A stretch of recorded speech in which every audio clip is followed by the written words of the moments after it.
达能也是这么做的，达能也是在做一些世界上最好的一些做法。好，谢谢。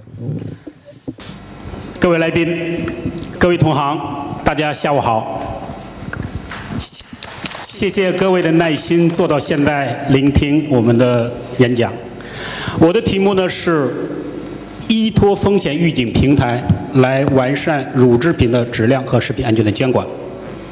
所以很高兴有机会跟大家分享一下我们在风险预警这方面的一些体会和经验。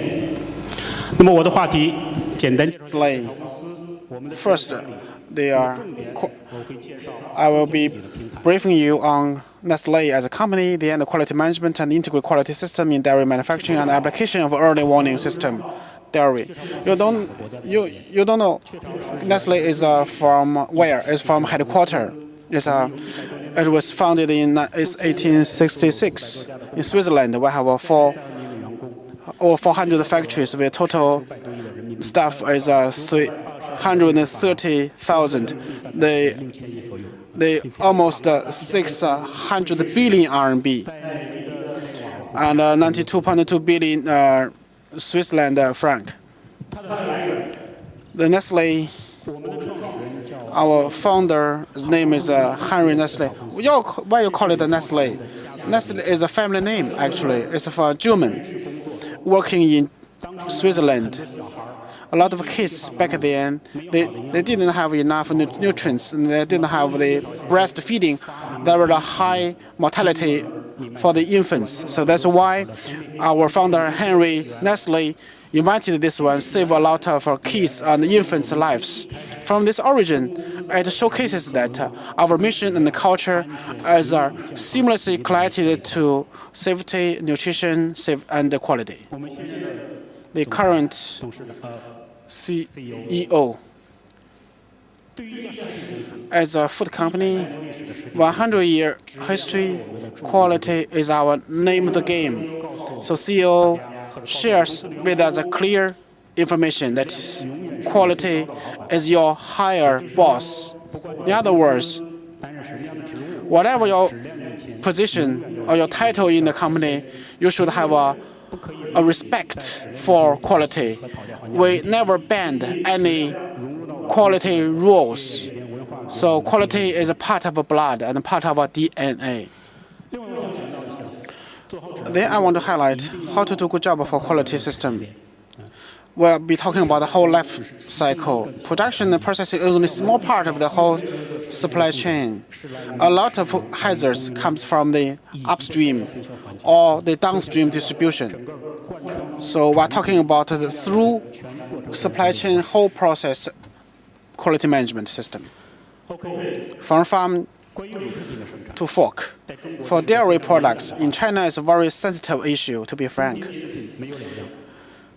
Dairy products, similar to other products, we'll be talking about the sauce, the sourcing quality for dairy products, as the products for your integrity.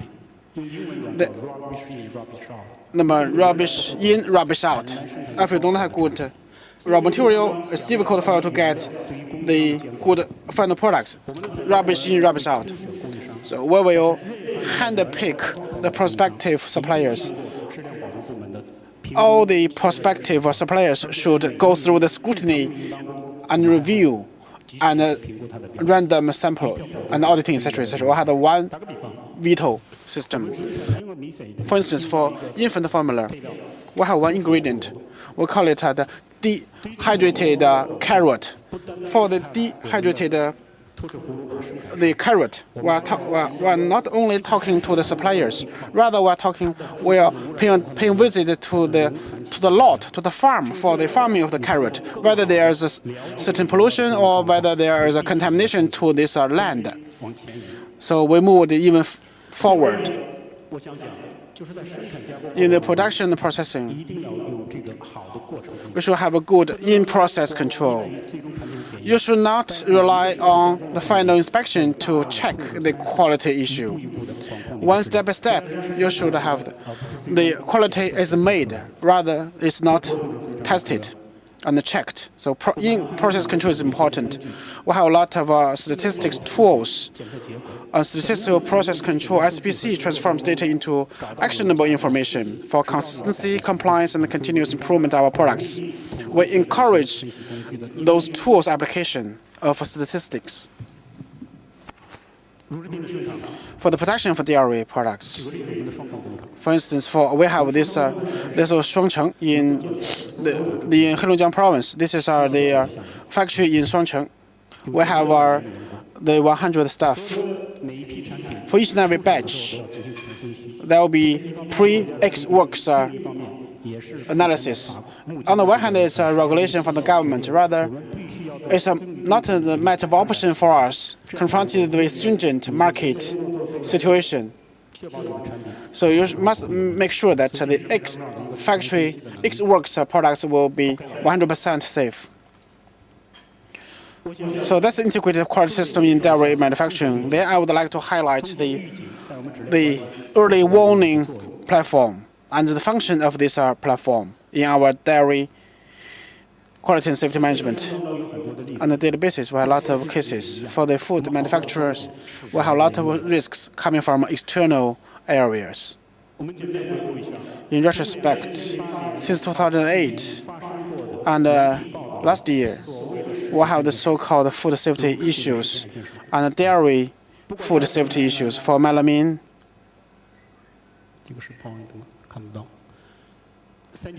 For melamine, then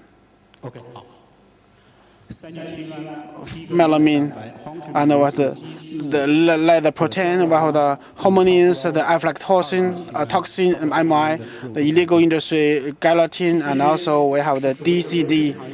Those are the scandals and the events. There's something in common among those events. What is it? They are all coming from your upper supply chain vendors. We don't have anything new. We didn't expect the cropping up of those questions because it's unprecedented. As a food manufacturer, we should be preemptive. We should nip in the bud. And they have different reasons. And you have to do a good job for control. You'll be talking about emerging issues or potential issues. So we should do the early warning system to do the better control for the emerging issues. The local Chinese compatriots, if you have interest in medium report in northeast part of China, in Heilongjiang province, it's a rainy season, a rainy year. A country report because of the excessive rain. For grain, there's a lot of corn for a lot of the diseases. The farmers put the insecticides, and the local governments even sent the helicopters to spray the insecticides. What can we read from between the lines? The farmers put in excessive pesticides, insecticides for the corn. You have a higher hazard of those pesticides, corn residues. And some of the stocks for those corn used to be the feeding stuff for the cows.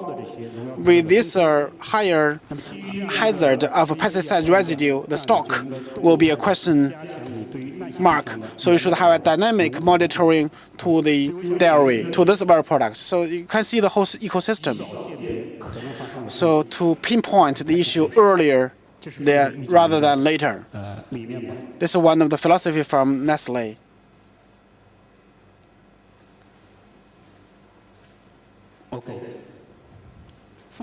For the early warning principles, everything comes from the quantitative to qualitative change. For the dam, it doesn't collapse overnight. Rather, it comes from the years of erosion and weathering. So we should be sensitive to those potential hazards. So we should nip in the bud so that it will not evolve into a crisis later on. So for the earlier period, it's easy for us to curb it and eliminate it. We should have the capability for identification first, identification, then understanding. We should have a clear-cut understanding of the issue in question. We should know how to evaluate the risk. And also, we need to communicate the risks with others. During this phase, with certain decisions, probably we can really nip in the bud. It will be under control. Of course, that's the ideal scenario. For Nestle, early warning is about checking potential issues, hypermarkets, preventing and solving issues, and to supporting crisis situations. We have the everything, every link will be connected together. Some are directly related to the safety, while some are tangible, some are others are perceivable. For our early warning system, what are the functions here? From the early warning, we can pay attention to the public perception and the changes on legislation. We should be exposed to higher level of heavy metals possibility. By doing so, we can have the quality intelligence and we can know what's our target. For instance, adulteration.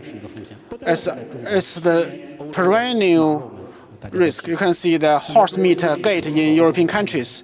The melamine is long past, and we see the report. We can see the barbecue, the mutton. The barbecue mutton is not mutton, rather is from the rice, or maybe the beef is not beef, rather is the fox meat, etc., etc. That's the report of China last year. So with the exposure to those information and risk, you should know what are the countermeasures in mind. And also in China, QSIQ is talking about the possibility of legislation to that. Whether there's risk of kind of the tampering or doping, etc., etc. So for our internally early warning network, we have the 3 sources. We put into place our system. With this system, we should be targeting at the raw materials and the contaminants, and also the risk management. You'll do a good job, but there's still possibility for the emergencies. So we should have the plan B or countermeasures for emergency. We have 3 sources for the identification of new potential issues: people, network, and the data. We have we call it early warning network globally. From a headquarters in Roissy for Switzerland, we have the team there dedicated exclusively to the possibility of those early warning signals. And those signals and the information will be shared among different branches worldwide. And also we have the 170 people for the web scouting work. So we have this team, these 170 people dedicated to that task. And we will be collecting information for the nutrition system, for the packaging, for the micro, for the bio, etc. We have everything. And also we have the collection of data from external sources for UC and other and also the state lab, etc. And also trade unions. We collect across the board information. And also we have the internet, the scouting, we call it Digimind, with the sensitive word, where a special tool is used to follow the seeds of our information to pinpoint the potential risks. The Digimind is our in-house developed software. With this information, we can have the data mining and the trend analysis. You can see melamine here, and also the outbreak, the small peaks. All the peaks are with certain reasons, and also the double definitely. Okay. And also, we have the data analysis, trend analysis. Food work is not easy because there are a lot of unknowns. For instance, for corn, as simple as corn, what are the possible risks? It's beyond for toxin, contaminants, heavy metals, micro, etc., etc. More than you can count. Just like a kind of corn ear, what kind of categories, how to gauge, how to measure. We need a database, a repository, and information platform. We put into place our internal information platform. Globally, all the lab data will be submitted to this big data. We have millions of data. Cocoa powder, what's the risk? And corn, wheat, and rice, what's likely contaminant easily to get beyond control? For example, the rice, the cadmium contaminated rice due to the water and the soil contamination. So this is a major risk in China. So through this database, it helps us to set up dynamic risk monitor and find the focus, and also the pesticide residue.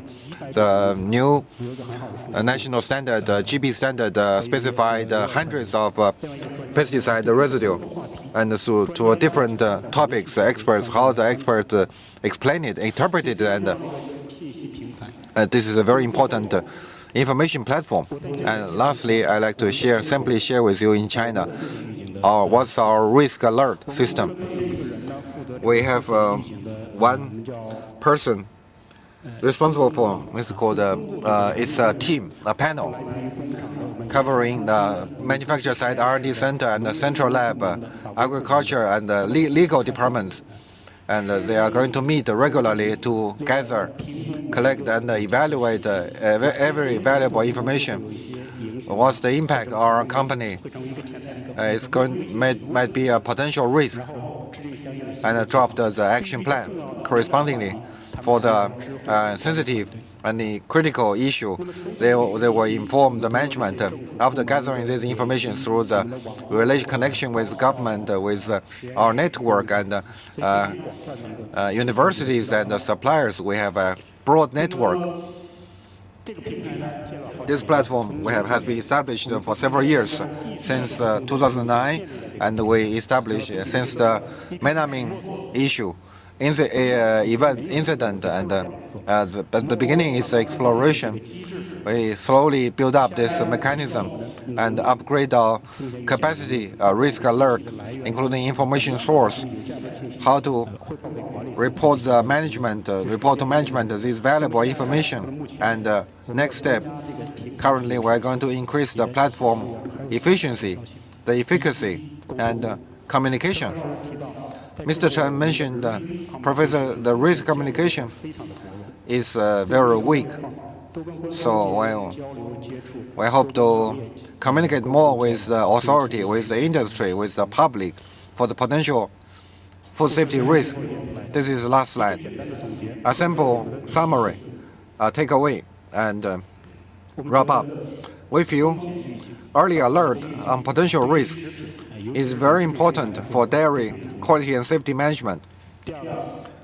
Expect more and more food companies to attend the risk communication activities, participate in the risk communication. We often say it's like you have a fire at the gate, and it's going to jeopardize the fish in the pond near the gate. So everybody is interconnected, and we need more communication. And lastly, food safety needs a joint control along whole food supply chain, including the upstream and downstream, upstream suppliers and downstream processors. Joint work to ensure food safety. Thank you very much. This is my presentation. 非常感谢。 Best practices. I can understand now, why Nestle is one of the world leader in the food industry. So what you said is really important. More risks are from external. That's true. And what I want to say, our supply chain is as strong as its weakest link. 它的最弱的一个环节一样的强大，所以说最弱的环节决定了我们整个的供应链的强大程度。食品安全和质量应该是一步一步的管理，从农场到餐桌，这是很明显的。非常感谢您分享那个雀巢的最佳做法。一件事情很重要的，时间是很重要的，参与也是很重要的。所以早期预警，你应该习惯于获得的，也要期待的一些，当有某些事情会发生的。非常感谢分享这些最佳的做法。有任何人有任何问题吗？雀巢是在讲台上面，它是食品行业的老大，第一名。我们彼此在竞争。雀巢是在某多产品的门类里边是第一，但是达能在其中的有些门类也是第一的。在产品的在婴儿食品，你们是第一，我们是第二。但是在其他的有些产品，我们是第一，他们是第二。这个并不是一场争斗，我们可以一起解决很多的食品安全的问题。我们当然最后仍然是竞争对手。有问题，这里有一个问题。我想问一个问题啊，因为今天下午听了很多这个食品企业来问这个关于这个整个去保障怎样去保障食品安全这个话题，很多 food safety issue and how to establish a cross-border, cross-supply chain management system, but there is no detail. We only had the concept, but I really want to hear how do you do it specifically? How do you implement? Can you offer some detailed case to share? Some case to share with us. How do you review qualification of the supplier, the raw material ingredient control, and manufacture process safety guarantee? How to do it? What I really want to hear is several speakers, several enterprise companies mentioned about some concept. Hope you how to work toward it and any specific case to share, to talk. In case of any problem, how to control, like even it's like a crisis management, crisis communication, and another question is. Sorry, I forgot it. I answer your first question. It's very hard to answer. How to do it? There are many platforms. For example, Eve talk about the GFSI, the Global Food Safety Initiative. This is a platform. Through this platform, we gather the upstream suppliers, manufacturer, processors information, and the downstream processors gather them together, and the review for the upstream raw materials. There are many systems. Today Danone and tomorrow Nestle comes. Many suppliers have this trouble. So by building this system, you certified one at somewhere, and you are certified everywhere. So this is certification. Another is training. I forgot. China has 440 food processors. 70% of them are less than 10 employees, and so they don't know how. They want to do it better, but they don't know how to. We want to implement, step up the training for them, for these small household processors, and in order to get them out of trouble. So these two examples means we are actioning to make the closer cooperation with upstream, and about the downstream. With GFSI, we have Walmart, Carrefour, and retailers. Through this communication platform, we are also discussing to make our partnership closer. For example, the product traceability, how to align our manufacturer with the traceability of the downstream retailer and to identify the problem. This is an excellent question, but we need a different platform. I have seen a lot of many meaningful actions, for example, GFSI platform. I don't know whether it answers your question. My second question, through some, I discussed with some classmates and friends with some companies. A good, for example, beverage manufacturer production line, they have sterilized, costing 100 million RMB, automatic, and talking about the strict implementation, the complete, elaborate operating system.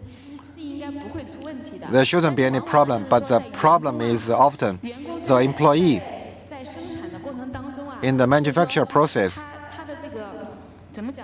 How to say it? For their convenience, their own convenience, they are going to